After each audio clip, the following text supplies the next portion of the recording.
Let's start जी। इसमें सबसे पहला जी क्वेश्चन नंबर वन जो है ये तो बहुत ही सिंपल है। साइक्लिक प्रोसेस में चेंज इन इंटरनल एनर्जी उसने पूछा है। हमें पता है किसी भी साइक्लिक प्रोसेस में चेंज इन इंटरनल एनर्जी क्या होता है, जीरो। और इसकी जो है लेक्चर में मैंने आपको एग्जांपल दी थी। कोई भी साइक्लिक प्रोसेस जो है उसका जो चेंज इन इंटरनल एनर्जी है वो जीरो होता है। और एक अगर आपको याद हो तो मैंने बड़ा इंपॉर्टेंट पॉइंट भी रेज किया था कि internal change in internal energy तो जीरो होता है, बट वर्क डन जो है वो जीरो नहीं होता। तो वर्क डन अगर आ जाए तो वो जीरो नहीं है, वो आप एरिया अंडर द कर्व से फाइंड करेंगे। ठीक हो गया जी।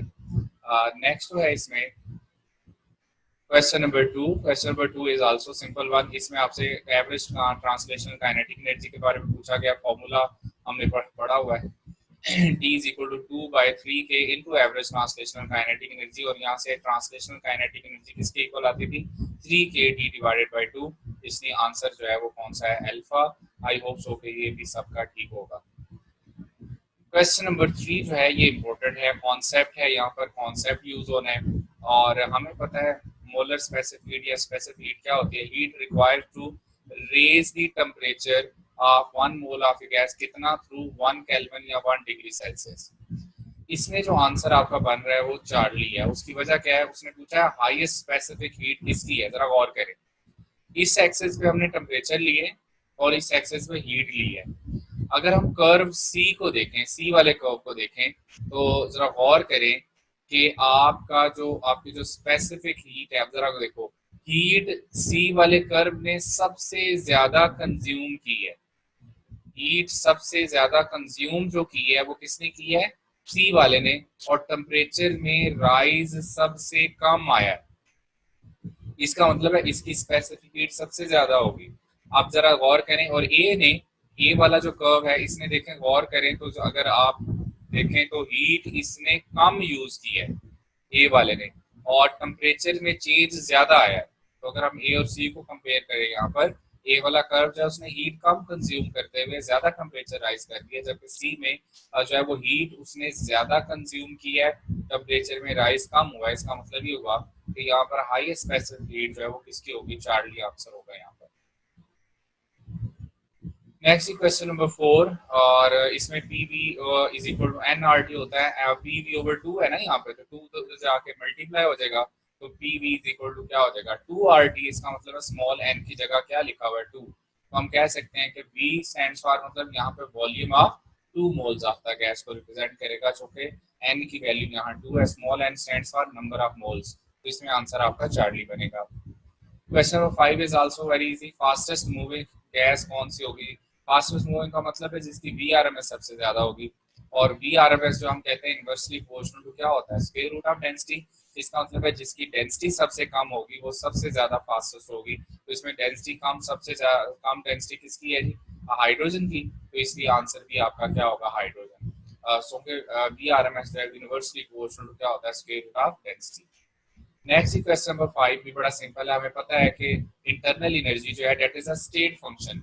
सो ये पाथ पे डिपेंड नहीं करती। अगर पाथ वन से आप जाएंगे या पाथ टू पे अगर इनिशियल टू फाइनल पोजीशन जाएंगे, ए से बी जाएं, तो जो कि इंटरनल एनर्जी पाथ से इंडिपेंडेंट होती है। इसलिए आपका आंसर कौन सा बनेगा, beta delta U one should be equal to delta U two. तो इसमें आंसर आपका जो है वो बनेगा बीटा। नेक्स्ट जो है जी, इसमें क्वेश्चन है आपका सेवन। और इसमें जस्ट इंफॉर्मेशन बेस्ड था। बोल्ट्जमैन कांस्टेंट होता है R over N A equal beta, answer है।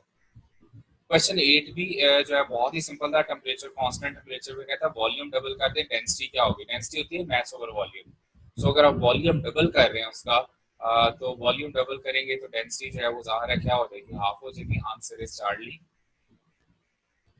Kinetic energy of the molecules of an ideal gas जो है as absolute zero. Absolute zero का मतलब ही ये होता है कि जहां पर कहते हैं जी गैस जो है वो उसका प्रेशर जीरो एक्सर्ट करती है, वॉल्यूम उसका हम जीरो कंसीडर करते हैं। इसका मतलब ये हुआ कि उसकी एवरेज ट्रांसलेशनल काइनेटिक एनर्जी जो है उसको भी हम क्या सपोज करेंगे, जीरो सपोज करेंगे। क्वेश्चन नंबर 10 जो है इसमें उसने जस्ट रिलेशनशिप पूछा है। तो V R M S directly proportional to square root of temperature होता है। इसका फॉर्मूला भी हमने ड्राइव किया था, V R M S is equal to square root 3 KT over M. और यहाँ से V R M S directly proportional to square root of temperature. इसका मतलब है आंसर जो है आपका चार्ट। क्वेश्चन नंबर 11 जी।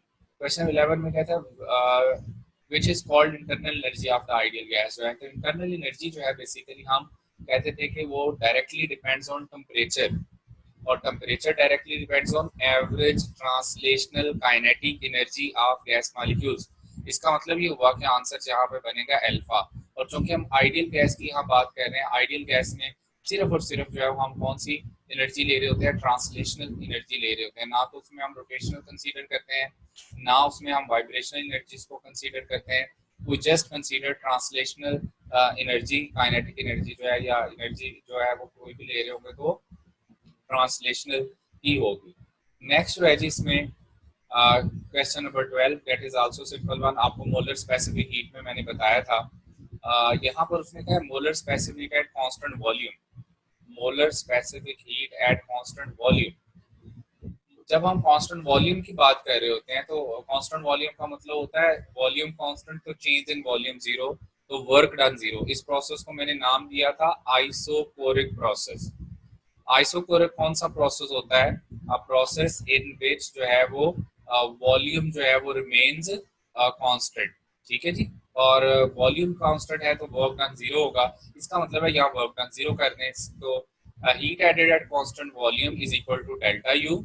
यहाँ से क्यू पी की वैल्यू क्या, आई की वैल्यू, क्यू जो है वो क्या होता है सी वी डेल्टा वी, और is equal to delta U. इसका मतलब है delta U is equal to C V delta T आ गया। उसने भी यही पूछा है कि बताएं सी वी डेल्टा टी किसके इक्वल होगा, तो जाहिर है वो एनर्जी के इक्वल होगा, यानी चेंज इन इंटरनल एनर्जी के इक्वल होगा। तो आंसर आपका जो है वो यहाँ का क्या बनेगा, आपका आंसर यहाँ बनेगा जी बीटा। ना तो ये एरिया के इक्वल होगा, ना वॉल्यूम डेंसिटी, किसके इक्वल होना है, एनर्जी, यानी कि चेंज इन इंटरनल एनर्जी को रिप्रेजेंट करेगा। ठीक हो गया जी, तो इसमें आपका आंसर जो है वो कौन सा बन रहा है जी, बीटा।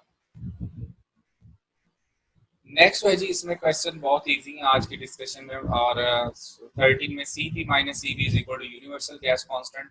सो सिंपली आंसर जो है दैट विल बी चार्ली। तो इसमें आंसर जो है आपका चार्ली होगा।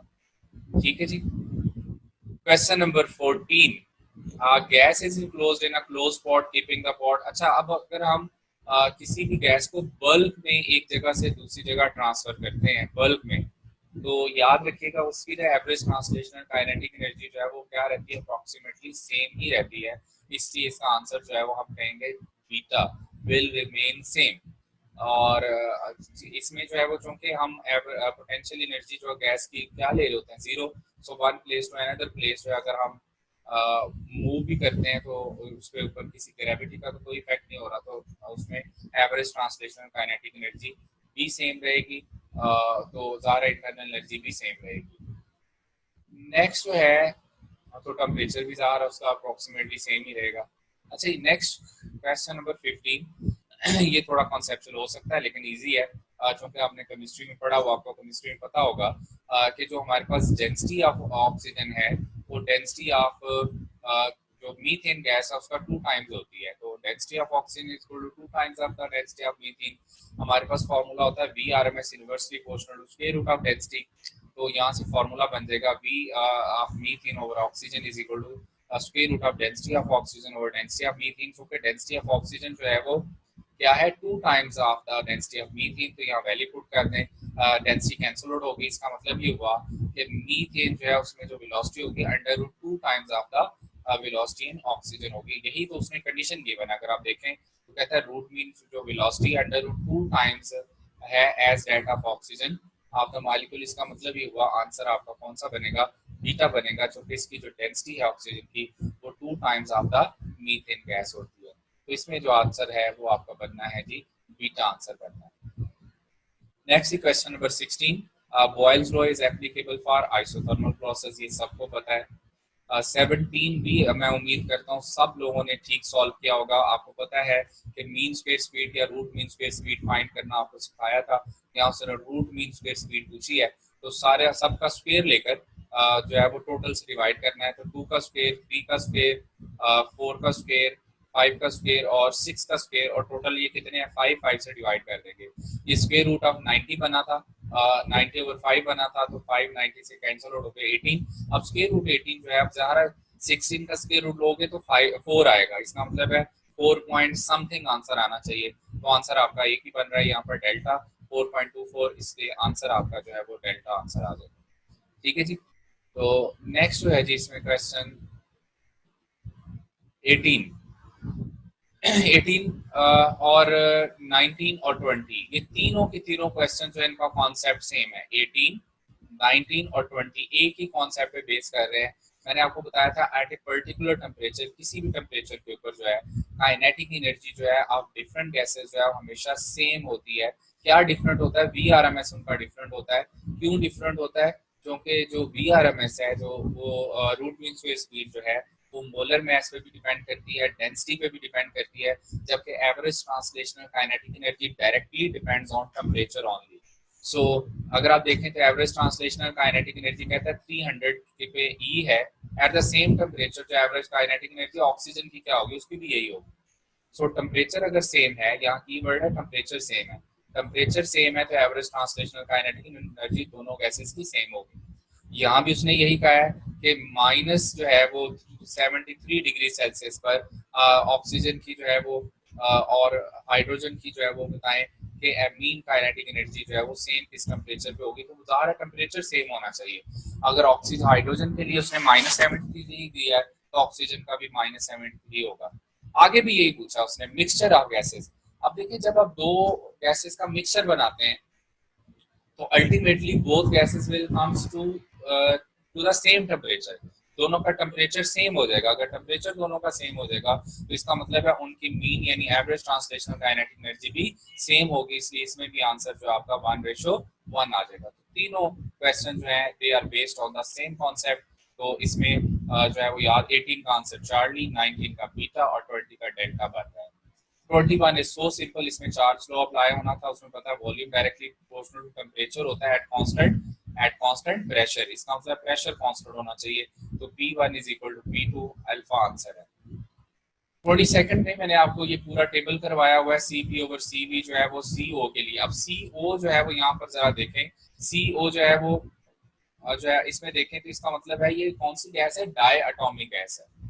CO मीन ये डायटोमिक, अगर ये डायटोमिक गैस है तो उसका जो है वो गैमा की वैल्यू क्या होनी चाहिए, 1.40। इसीलिए सारा टेबल आपको बनवाया था ताकि इस तरह का वो क्वेश्चन आए आप इजीली इसको टैकल कर सकें। इसमें आंसर जो है वो आपका बन रहा है कौन सा, चार्ली। नेक्स्ट क्वेश्चन है जी 23rd, और इसमें internal energy of an ideal gas directly depends on temperature. Number of times हम इसको डिस्कस कर चुके हैं, इनडायरेक्टली अदर फैक्टर्स पे भी डिपेंड करेगा, लेकिन याद रखें इंटरनल एनर्जी जो है वो डायरेक्टली प्रोपोर्शनल टू टेम्परेचर और average translational kinetic energy of the gas molecules. और 24 में सिंपल है, temperature of ideal gas kept constant, इसका मतलब आइसोथर्मल प्रोसेस है। और आइसोथर्मल प्रोसेस में कह रहा है the gas does external work during the process, internal energy क्या रहेगी, रिमेन्स कांस्टेंट, क्योंकि इंटरनल एनर्जी डिपेंड ही किस पे कर रही है, टेम्परेचर के ऊपर। और अगर टेम्परेचर कांस्टेंट है तो उसकी इंटरनल एनर्जी भी क्या रहेगी, कांस्टेंट रहेगी। Answer is beta.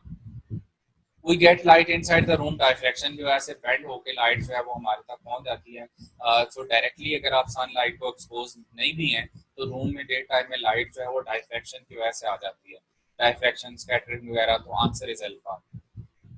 26 भी बड़ा सिंपल है, इसमें कहता है जी थर्मोडायनेमिक सिस्टम है और इसमें टू डिफरेंट प्रोसेसेस के लिए P1 V1 स्टेट से P2 V2 के लिए चले गए।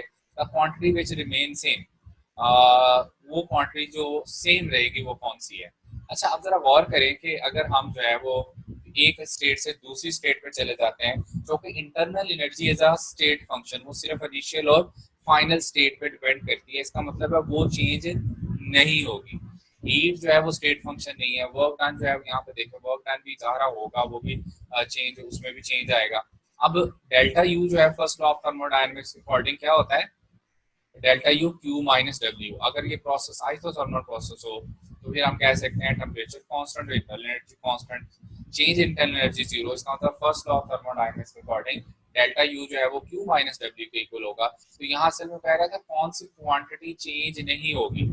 हमें पता है कि इंटरनल एनर्जी में चेंज जीरो होगा, या इंटरनल एनर्जी जो है वो, सॉरी इंटरनल एनर्जी में चूंकि आइसोथर्मल उसमें मेंशन नहीं किया हुआ, सो इंटरनल एनर्जी चेंज नहीं होगी। ठीक है जी। सो वो वजह जो है वो क्यों, क्योंकि हम कह सकते हैं कि जो इंटरनल एनर्जी है ये इनिशियल और फाइनल स्टेट पे डिपेंड करती है, ये पाथ पे डिपेंड नहीं करती। तो इसमें जो है वो delta U is equal to Q minus W answer आएगा, यानी कि आंसर आपका कौन सा होगा, डेल्टा। नेक्स्ट है जी, इसमें क्वेश्चन है जी इसमें नंबर 27। इन अ थर्मोडायनेमिक सिस्टम जो है कहता है जी वर्किंग सब्सटेंस आइडियल गैस जो है इंटरनल एनर्जी ऑफ, अच्छा इंटरनल एनर्जी जो है वो किस पे डिपेंड कर रही होती है, मैंने अभी अब बात हुई है, डायरेक्टली डिपेंड्स ऑन टेम्परेचर या average translational kinetic energy. So definitely answer alpha ही होगा। 28 के लेक्चर में भी डिस्कस हुआ था, एडियाबैटिक प्रोसेस के लिए जो मोलर स्पेसिफिक हीट होती है वो जीरो होती है, क्योंकि एडियाबैटिक प्रोसेस का मतलब ही होता है no heat enters or leave the system. So यहाँ पर फॉर एडियाबैटिक प्रोसेस है तो सी जीरो होगा, क्यों जीरो होगा, एन तो वन है तो C is equal to delta Q और डेल्टा टी होगा। डेल्टा क्यू मतलब no heat enters or leave the system, तो डेल्टा क्यू को जीरो रखें, आंसर भी जीरो आ जाएगा। और आइसोथर्मल प्रोसेस के लिए इनफाइनाइट होती है मोलर स्पेसिफिक हीट की वैल्यू। 29 इज सो सिंपल, इसमें हमें कहा गया कि ये बताएं कि एंगल जो है उसको इंक्रीज करना हो तो क्या करना पड़ेगा। साइन थीटा होता है एन लैम्डा ओवर डी, यानी D sine theta is equal to N lambda होता है ना, तो sine theta is equal to N lambda over D हो जाएगा। यहाँ से sine theta inversely proportional to D, इसका मतलब ये हुआ अगर आप डी को डिक्रीज करेंगे तो साइन ऑफ थीटा की वैल्यू बढ़ेगी, तो इसका मतलब आंसर आपका अल्फा होना चाहिए। Decreasing the distance between the adjacent slits, यानी डी को अगर हम कम करेंगे तो साइन ऑफ थीटा की वैल्यू जो है वो बढ़ जाएगी, यानी ऑर्डर ऑफ डायफ्रैक्शन बढ़ेगा। ऑर्डर ऑफ डायफ्रैक्शन बढ़ाना है आपने तो या तो वेवलेंथ बढ़ा दें या डी की वैल्यू कम कर दें, तो ऑर्डर ऑफ डायफ्रैक्शन बढ़ जाता है। 30 जी, the phenomena of interference is shown by all of above, सब में होता है। फिनोमेना ऑफ इंटरफेरेंस जो है वो मैकेनिकल, लॉन्गिट्यूडल और ट्रांसवर्स सब वेव्स में हो सकता है। The similarity between sound wave and light wave से इंटरफेरेंस ही होता है, दोनों की दोनों इंटरफेरेंस प्रोड्यूस कर सकती हैं, लेकिन एक जो है वो इसमें लॉन्गिट्यूडल है, एक क्या है ट्रांसवर्स है, तो इसका आंसर जो है वो कौन सा है जी, डेल्टा। और 32 जी, the ratio of intensities of light, ये मैं आपको वेव के यूनिट में भी बता चुका हूँ। इंटेंसिटी डायरेक्टली प्रोपोर्शनल टू क्या होती है, एम्पलीट्यूड का होल स्क्वायर। इसका मतलब है एम्पलीट्यूड जो है वो क्या होगा, that is directly proportional to जो है वो स्क्वायर रूट ऑफ क्या हो जाएगा, इंटेंसिटी। क्योंकि उन्होंने इंटेंसिटीज गिवन थी, इसका मतलब है आपको स्क्वायर रूट लेना पड़ेगा। तो 1:25 गिवन है, आपका आंसर 1 क्या आ जाएगा, 5 आंसर आ जाएगा। तो इसमें आपका आंसर कौन सा बनना है, डेल्टा। नेक्स्ट क्वेश्चन जो है ये मेरा ख्याल है हम लेक्चर में भी आई थिंक सो सॉल्व कर चुके हैं ऑलरेडी। जो है वो ग्रेटिंग एलिमेंट में हमने number of times maximum suppose की थी, उसको 500,000 lines per centimetre grating element का फॉर्मूला था D is equal to L over N। तो L इज आपका 1 सेंटीमीटर ओवर 5000, तो 1 सेंटीमीटर को 10⁻² मीटर रखें, डिवाइडेड बाय क्या आ जाएगा 5 × 10⁻3। इसको सॉल्व करें, will get the answer 2 × 10⁻6 metre, यानी 2 माइक्रोमीटर आंसर आ जाएगा। 34 जी, two identical light sources S1 क्या होना चाहिए कि उसमें कांस्टेंट फेज डिफरेंस होना चाहिए। It is one of the necessary condition of interference of light, तो आंसर कौन सा बनेगा, अल्फा। 35 जी, which of the following is not property of light, जो है इसमें से कौन सी प्रॉपर्टी ऑफ लाइट नहीं है। It requires a material medium, light electromagnetic wave है, इसको मटेरियल मीडियम की जरूरत नहीं होती, इसको जो है वो it does not require any material medium, ठीक है जी। तो इसमें जो है वो आंसर आपका अल्फा बनेगा। 36 जी, 36 को सॉल्व करना बड़ा सिंपल है, delta Y equal to lambda L over D, just values put करें, लैम्डा एल की वैल्यू 2 मीटर है, डिवाइडेड बाय 1 मिलीमीटर का मतलब 10⁻³ एग्जैक्टली 1 मिलीमीटर आपका आंसर आ जाता है। तो इसमें आंसर आपका जो है वो क्या बनना है, 10⁻³ आना है ना, तो उसको हम 1 मिलीमीटर भी कह सकते हैं, इसका आंसर बीटा बनेगा। 37 जी, ना certain double slit experiment arrangement है, और इसमें कहता है जी कि आपको दो वेवलेंथ्स गिवन है, एक वेवलेंथ पे फ्रिंज विड्थ 1 मिलीमीटर है, तो दूसरी पे बताएं कि फ्रिंज विड्थ क्या होगी। तो फॉर्मूला है जी delta Y is equal to lambda L over D, delta Y जो कि डायरेक्टली प्रोपोर्शनल टू वेवलेंथ होता है, इसका मतलब है हम कह सकते हैं कि यहाँ पे lambda y1 over y2 is equal to lambda 1 over lambda 2, values put करते हैं। लैम्डा y1 1 मिलीमीटर है, उसके लिए वेवलेंथ 5000 थी। y2 कहता है बताएं क्या होगा जब वेवलेंथ 6000 एंगस्ट्रॉम होगी, एंगस्ट्रॉम सॉरी एंगस्ट्रॉम से क्या हो जाएगा, कैंसिल आउट, वैसे एंगस्ट्रॉम की वैल्यू होती है 10⁻⁻10। सो इसको y2 को रीअरेंज करें 6/5 मिलीमीटर बन जाएगा, जो कि यहाँ मैंने यूनिट चेंज नहीं किया, मिलीमीटर में गिवन है, तो 6/5 मिलीमीटर का मतलब है 1/2 आपका आंसर आ जाएगा। आंसर आपका बनना था बीटा। तो ये कंपैरिजन मेथड से आपने कैलकुलेट करना था। 38 में एन अगर number of lines ruled on the grating हो, तो इसमें चार्ली फॉर्मूला ही पूछा हुआ है, तो चार्ली आंसर है। 39 जी हमने इसको लेक्चर में भी सॉल्व किया था, दोबारा देख लें। इसमें lambda Y delta Y equal lambda L over D कहता है, अगर लेंथ को डबल कर दें, डी को हाफ कर दें, तो ये डी बाई टू है ना, 2 आके ऊपर मल्टीप्लाई होगा, तो फ्रिंज स्पेसिंग जो है ये 4 टाइम्स हो जानी है। अक्सर जो है स्टूडेंट इसका आंसर विल नॉट चेंज देते हैं, ऐसा नहीं है। गौर से सोल्यूशन सॉल्व किए बगैर आंसर कभी प्रेडिक्ट ना करें। आंसर गैस करने की जरूरत बिल्कुल नहीं है। आप जब तक सॉल्व करेंगे तभी उसकी क्लैरिटी होगी, तभी आपको श्योरिटी होगी, तभी आंसर सही आएगा। इसमें देखो कितना आसान है। इसमें भी फ्रिंज स्पेसिंग का फॉर्मूला अप्लाई करना था, लेकिन यहाँ उसने ना कैपिटल एल को यहाँ स्मॉल एल कहा हुआ है। यहाँ जो कैपिटल एल है उसको उसने स्मॉल एल से मेंशन किया हुआ है। तो कहते हैं जी यहाँ ये बताएं कि किस चीज को इंक्रीज करें, तो separation between the fringes increase होनी चाहिए। तो हमें पता है डेल्टा वाई जो है वो डायरेक्टली प्रोपोर्शनल टू क्या होता है, लेंथ के। डेल्टा वाई अगर डायरेक्टली प्रोपोर्शनल टू लेंथ है, तो इसका मतलब ये हुआ कि हम कह सकते हैं कि यहाँ पर जो है ये delta Y directly proportional to length है, तो लेंथ को बढ़ाएंगे तो ज़ाहिर है फ्रिंज स्पेसिंग बढ़ जाएगी। तो उसने लेंथ को कैपिटल एल को स्मॉल एल कहा हुआ है, तो आंसर आपका डेल्टा आ जाएगा। नेक्स्ट है जी, इसमें question number 41, young double slit experiment में द सेंट्रल पॉइंट जो है इसको हम क्या बोलते थे, सेंट्रल मैक्सिमा। तो सेंटर पे कभी भी डार्क फ्रिंज नहीं बनता, हमेशा ब्राइट फ्रिंज बनता है। इसलिए आपका आंसर जो है वो कौन सा है, अल्फा, यानी ब्राइट आंसर बनेगा। ठीक है जी, इसमें आंसर जो है वो ब्राइट आएगा। नेक्स्ट जो है जी, इसमें 42 में the spacing between the adjacent slits जो है ऑन द डिफ्रैक्शन ग्रेटिंग जो है ये बड़ा सिंपल है। इसमें D sine theta N lambda, D की वैल्यू जरा गौर करें तो उसने क्या दी हुई है, 4 lambda in terms of wavelength हमें वैल्यू गिवन है, एन की वैल्यू 2 गिवन है, लैम्डा लैम्डा से कैंसिल आउट हो जाएगा, theta is equal to sine inverse 2/4 1/2 आ जाएगा। तो साइन इनवर्स 1/2 आप सबको पता है कितना होता है, 30। तो आंसर आपका यहाँ से अल्फा यानी 30 आ जाएगा। That is so simple, just values आपने वाइजली पुट करनी है, आंसर आपका ठीक आएगा। तो 30। 43 है surface on which all the points have the same phase difference, इसको हम वेव फ्रंट बोलते थे। Answer is delta. The reciprocal of total number of lines, ये ग्रेटिंग एलिमेंट की प्रॉपर डेफिनेशन है, तो आंसर आपका चार्ली बनेगा, ग्रेटिंग एलिमेंट। 45 भी इंफॉर्मेशन बेस है जी, आंसर आपका चार्ली आना चाहिए। 400 to 5000 लाइंस पर सेंटीमीटर। ये भी सिंपल है। इसमें जस्ट फॉर्मूले को रीअरेंज करना था, और गौर करें तो यहाँ आपको सेकंड ऑर्डर डिफ्रैक्शन कहा हुआ है।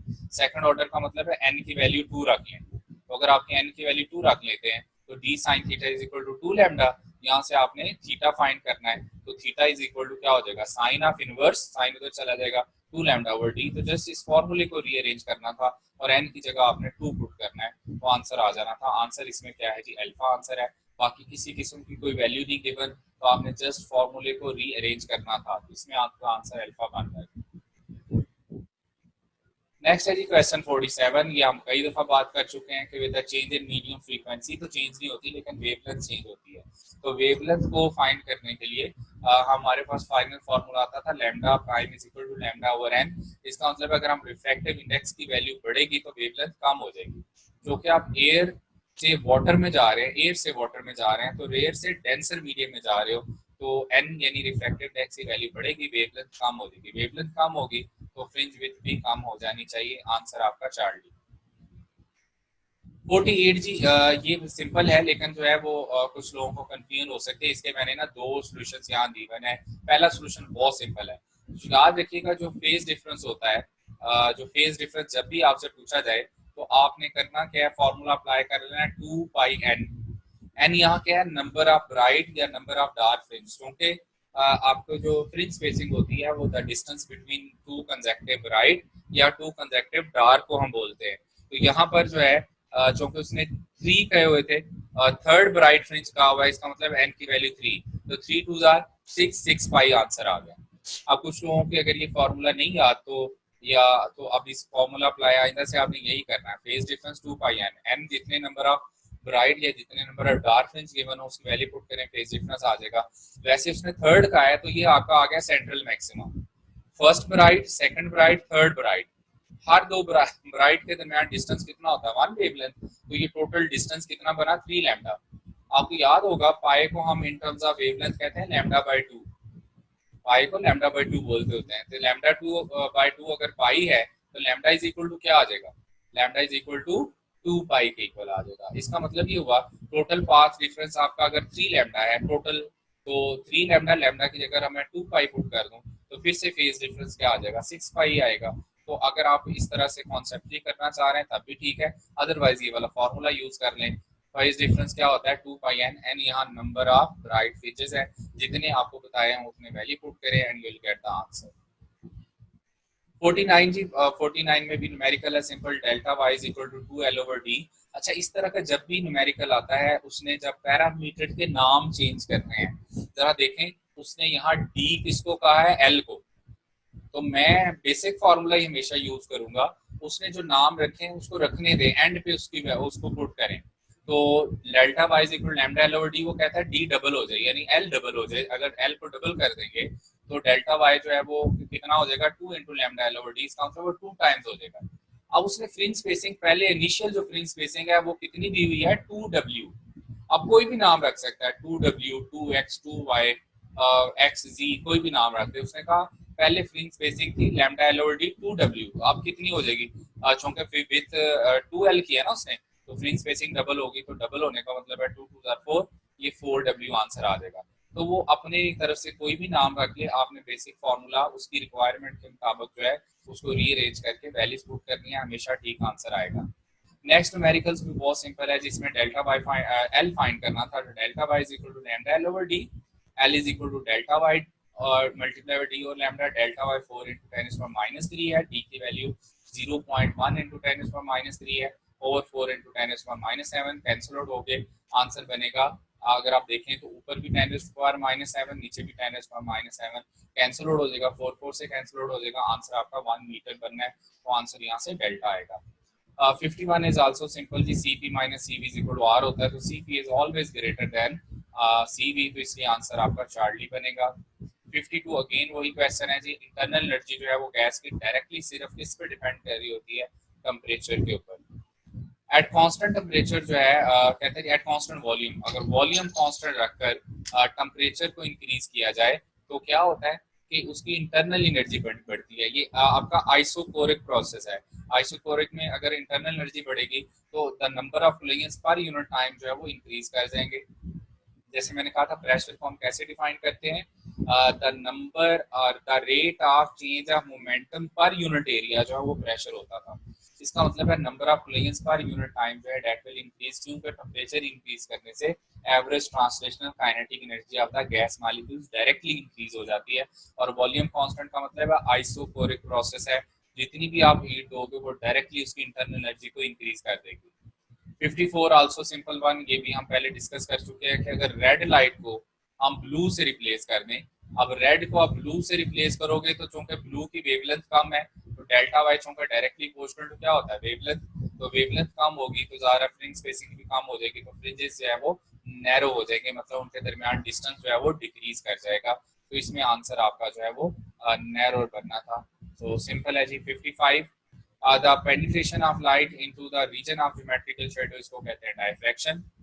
और डायफ्रैक्शन इफेक्ट जो है इजियर टू अंडरस्टैंड साउंड में इसलिए क्योंकि साउंड की वेवलेंथ ज्यादा होती है एज कम्पेयर टू लाइट, इसलिए हम डायफ्रैक्शन इजीली ऑब्जर्व कर सकते हैं। 57 इज वेरी सिंपल जी, और 57 जो है वो सिर्फ उन लोगों ने सॉल्व किया होगा जिनकी कॉमन सेंस जाग रही है। देखो 5 एंड हाफ, 5.5 का मतलब होगा 5.5, पॉइंट का मतलब 5 का मतलब है हाफ, तो इसका मतलब है बनेगा 5 and half, 5 and half lambda.